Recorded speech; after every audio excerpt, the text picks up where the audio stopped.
Hey, it's Ben. Let's talk about the concept of color channels in Photoshop. You can't make a change to an image in Photoshop without working on the color channels. So you might be oblivious to their existence, but you can't literally do anything that changes the appearance of your image without working on color channels. So therefore, they're fundamental to Photoshop, and let's learn all about them. Let's talk about zooming up on your picture. So I'm going to take me and just kind of zoom me up. All right, well, now you can see a closer view of me, but let's zoom even further. But this time, I don't really want you to, get a close-up of the inside of my nostrils. So instead of truly zooming up, I'm just going to make the pixels bigger. So let me do that. Now, the color channels in Photoshop, they have everything to do with these pixels that make up your picture.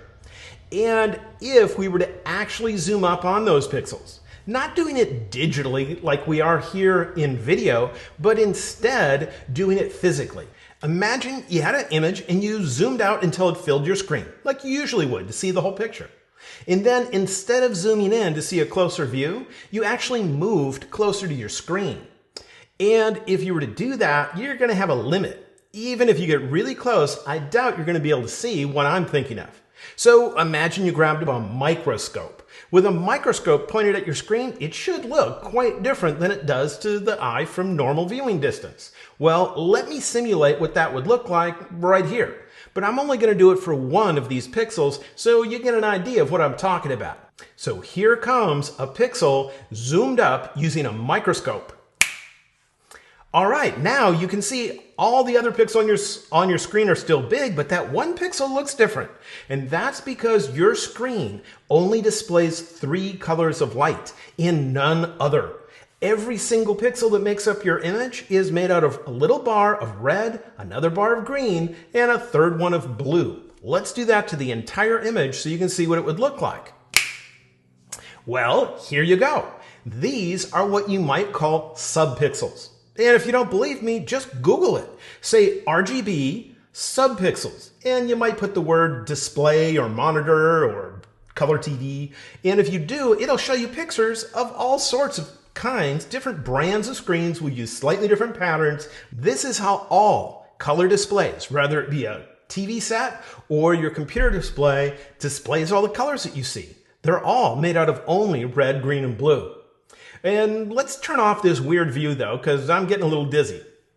Now let's take a look at how that relates to color channels in Photoshop.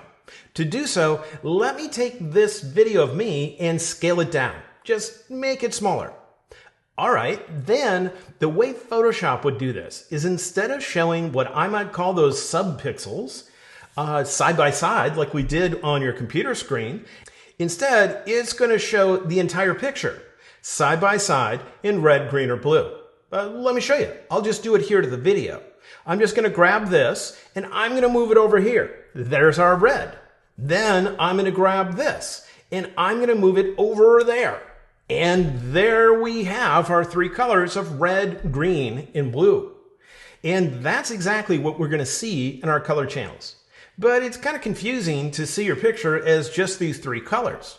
So let's also make what you might call a composite, which is where we just combine these 3 together. So I'm just going to take a copy of the red and I'm going to move it up to the top center of the image. Then let's take a copy of the blue and move it up as well. And then take the last one, our green, and move it up there too. And so now we have a full color image sitting there to represent the image as a whole, and we have the color channels that have been separated out below. But Photoshop's not going to show these horizontally. It's going to show them vertically instead, and so let's rearrange it a little bit. I might have to scale it down too, and this is more like what we'd see in Photoshop. In fact, this is exactly what you see if you open the Channels panel in Photoshop and you have a normal color picture open. At the top, you have the composite, which is just all the color channels put together. Then below that, you can see them individually. But it doesn't look exactly like this because if you were to compare those color channels and compare their brightness, the color gets in the way a bit. It makes it harder to really analyze those channels. So we usually display them as black and white.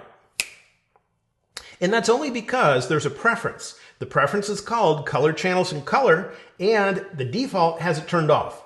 If you were to turn it on, those color channels would be in color.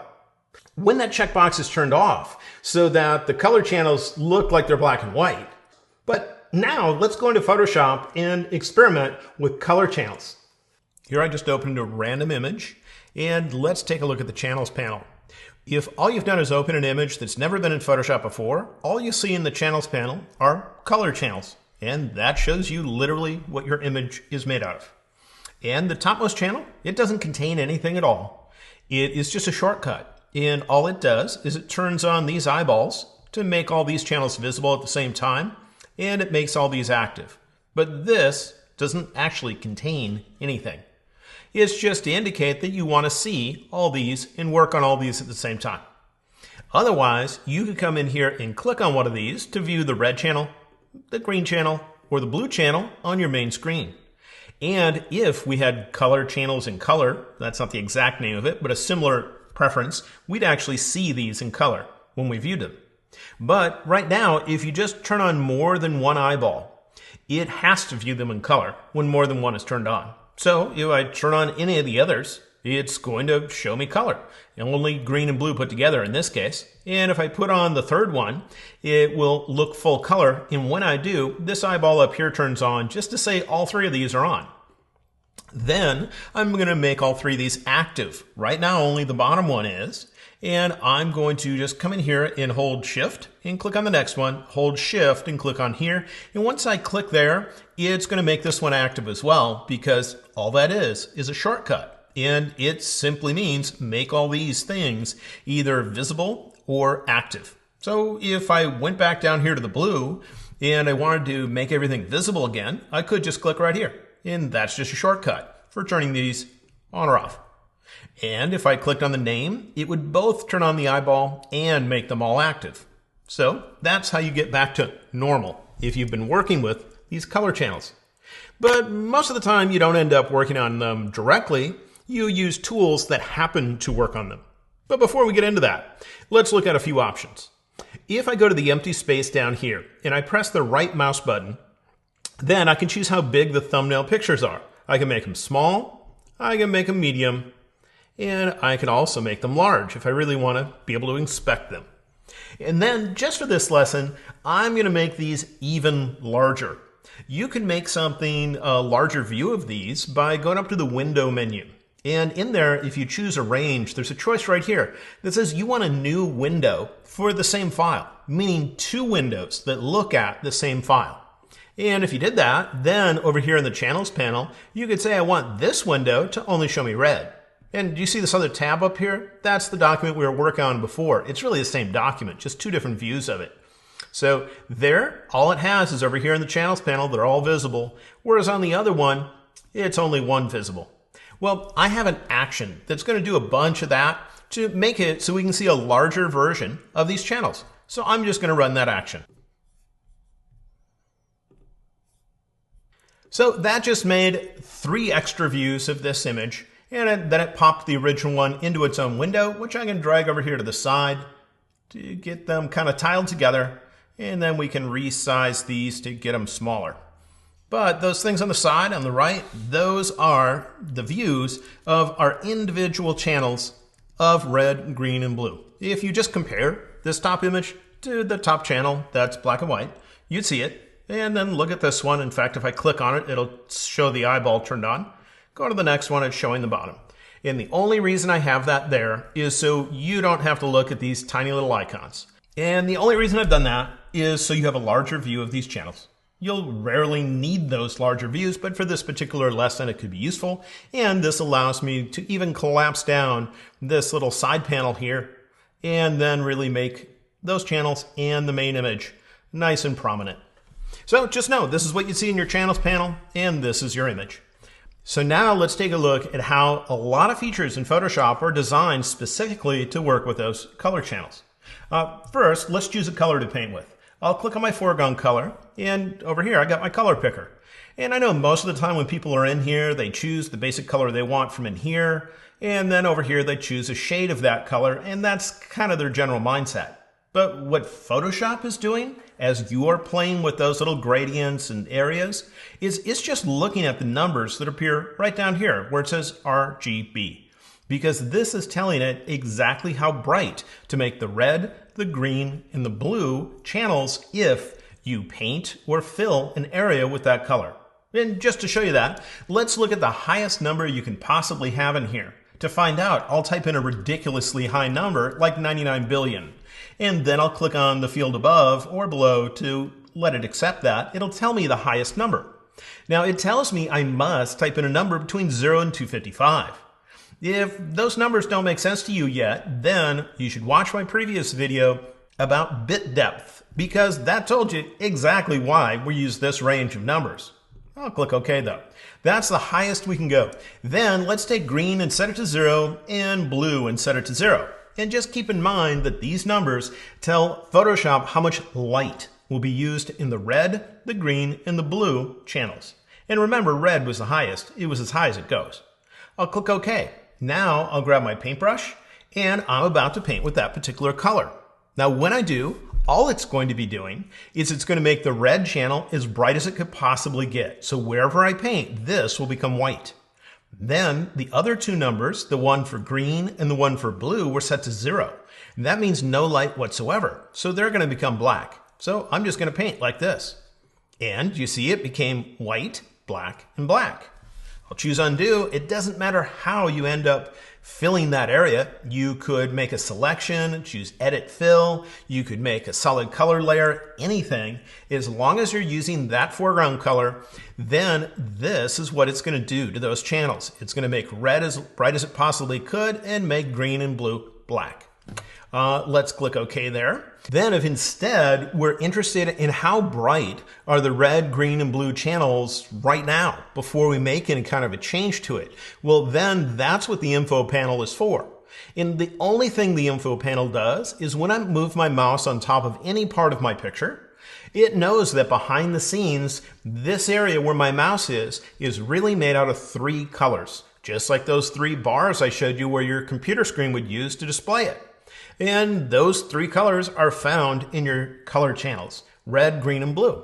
And so the only thing the info panel is doing is it's measuring the brightness of that exact spot in the 3 individual color channels. And it's telling me how bright they are.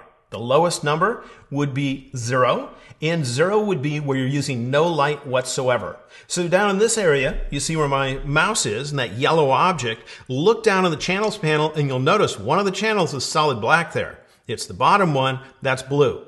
And it indicates that in the info panel. Or if I go way over here on the left side to this bluish area here, cyanish blue, then look in the info panel and you'll notice if I move around enough here, I should be able to find an area that's 0, because if you just visually inspect the topmost channel and you look in that part, you'd see it's darn near black, if not fully black. And that's all the info panel does, is it simply measures the brightness of these 3 color channels in the exact same position within your picture. Then we can grab the eyedropper tool. And with the eyedropper tool, if I click right here, it's grabbing the numbers that would have been displayed in the info panel for here, and then it's clicking on the foreground color for me, and it's simply typing them in. That's how the eyedropper tool works. It's all about measuring what's in those color channels, and in this case, changing your color picker to match it.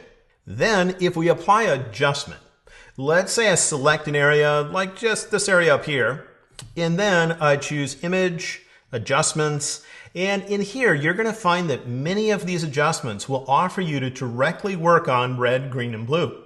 Let's go to Levels. In Levels, you'll find that right here it blatantly says Channel. And when it's set to RGB, that means it's going to adjust all 3 of these channels equally, and any change that I make here is going to affect them all. If, on the other hand, I would like to work on them individually, I can then click here. And if I work on the red channel, now watch that upper right channel, that's red, and you can see I'm darkening or brightening it, and that shifts the general look of the image. And I can simply click between them to choose which one of the channels I'd like to edit. But in here, you might find that if you're working on red, moving this one direction is going to make your picture look more reddish. But if you move it the opposite direction, it's going to remove red from the image. And it's sometimes hard to visualize or just guesstimate what that'll look like. But each one of these colors has an exact opposite. And the exact opposites are what we use to print with. When you print, you never print using red, green, and blue ink. Instead, if you print on a printing press or an inkjet printer, you always use cyan, magenta, and yellow ink. And those are the exact opposites of these. So cyan absorbs red, magenta absorbs green, and yellow absorbs blue. And what that means is if I increase this, it's actually going to darken, meaning use less red, you're going to find it shifts towards the opposite of red, which is cyan. So this gets more cyan-y. And then if I switch over here to green, moving it one direction makes the image look more green. Moving it the opposite direction gives us the opposite of green, which is magenta. And then if I go to blue, moving it one direction makes it blue, and moving it the opposite direction gives me the opposite of blue, which is yellowish. Sometimes that's a little more blatantly obvious, and that would be when I use an adjustment such as color balance. Because in color balance, that's nice enough of them to list red, green, and blue, which are the color channels we'll be editing, and over here it lists their exact opposites. And if you don't have preserve luminosity turned on, then when I move the red slider, you're going to find it's the red channel changing. Do you see it's getting brighter when I move it towards the right, saying give me more red? If, on the other hand, I move it the opposite direction, it gets darker. And so here we're just changing the brightness on the red. If, on the other hand, I go to green, now we're going to brighten the green channel, or we're going to darken it, but we're not changing any of the other channels. And we can do the same thing with blue if we would like. But you can see how it's blatantly isolating one channel and letting you adjust it. Now that is if you have preserve luminosity turned off. If you turn preserve luminosity on, then it might act differently because it's going to try to make it so the brightness of this area doesn't change. So therefore, if I brighten one of these channels to compensate for that additional amount of light, it's going to darken the other two to make it so we end up with approximately the same total amount of light. That's what preserved luminosity generally does. But when you get into shadows and highlights, it is a bit different. I don't want to get into it right now. We could do that on a lesson about specific adjustments. But I'm just letting you know that this is blatantly working on red, green, and blue, and each one has an opposite. Then let's say that in the red channel up here at the top, do you see this area that looks white? What if I want some detail to appear in there? Well, I could grab some information from here and put it up there. I could copy and paste it if I wanted to, or in my case, I'm just going to make a basic selection so you get an idea of where I'm working, and then I'll use a special adjustment that is blatantly called the channel mixer. And the only thing the channel mixer does is it mixes these three color channels, red, green, and blue, together. So up here it asks output channel. That means which of these channels do you want to change? Well, I was looking to darken this, and that's in the red channel. So it's set to red. Then this says, out of these three color channels, how much of each do you want to mix together? And it starts off by saying, let's use 100% of what used to be in the red. Great. Then why don't we grab either green or blue? I'm thinking I'm liking green here. And if I move this to the right, it's going to add light and brighten. And that's not what I want. So instead, I'm going to move it to the left, and that's going to darken using that information. And if you look up in my red channel, you'll see it getting darker in there, so I can suddenly see detail. Now, I don't know that I really wanted to make that change, because if you look at the image, it is shifting the color. But it could bring a little bit of extra detail into certain areas of my image. The only thing to really know is the channel mixer is just going to mix your channels together. It asks you which channel do you want to change, and then what blend do you want to use of these three channels. Now let's talk about how did I create the intro video where I separated myself into red, green, and blue. Well, we can do that right here. I will need to work in the Layers panel though, so let's get that open. And all I'm going to do in the Layers panel is I'll unlock this layer by clicking its little lock symbol. And I want a total of 3 versions of this same layer. There's a keyboard shortcut for duplicating a layer, which is Command J, Control J in Windows. I'm going to type it twice. So now I have a total of 3 of them. And just for convenience, I'll name them red, green, and blue. The names don't matter though. That just helps me remember. Then what I'd like to do is I'm going to make it so this only affects the red channel. And it does not at all contribute to the green or the blue. And to show you that, let me turn off the other 2. And we'll turn them on slowly. Then let's come up here to the red layer. I'm going to come down to the letters FX and I'm going to choose blending options. When you're in there, you're going to find little checkboxes. And to the left of it, it says channels. And this means the color channels that make up your picture. I want this particular layer to only affect the red channel. I don't want it to do anything to green or blue. So I'm going to turn off the checkbox for green. And when I do, notice green turned black. Black means no light whatsoever. And when I turn off the one for blue, you'll find the bottom one go off as well. Let's click OK. Then let's turn on the middle layer. Now, anytime you've used those checkboxes, this layer, in this case, will only affect the red. But anything else that's underneath it that's visible will affect the other 2. So when I turn on this other layer, it's going to fill in these 2. And then I'm going to go to that layer and I'm going to go to the same setting. And in this case, I'm going to turn off blue and I'm also going to turn off red. So it can only affect the green. And then finally, I'll go to the bottom one. And with that one, I'll again come in there and I'm going to have it only affect blue. All right, we're all set up. Other than we need some extra space in our document.